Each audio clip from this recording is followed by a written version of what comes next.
নমস্কার, আমি সন্ধ্যা ধারা। আমার চ্যানেল সত্যের জয়তে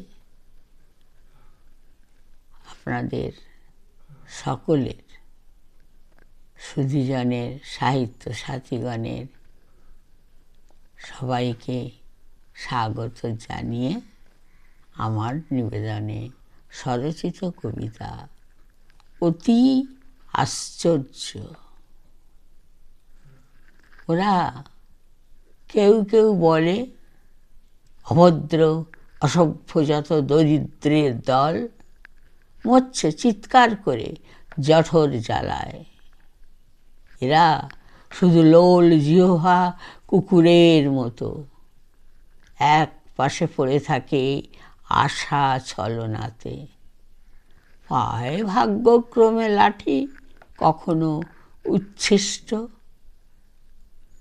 যুগে যুগে পৃথিবীতে অতি আশ্চর্য। আজও তাদের অনশনে হলো না অভ্যাস। আমার কবিতা আপনাদের যদি ভালো লাগে, লাইক, শেয়ার, সাবস্ক্রাইব করবেন। আপনাদের মূল্যবান মতামত জানাবেন। নমস্কার।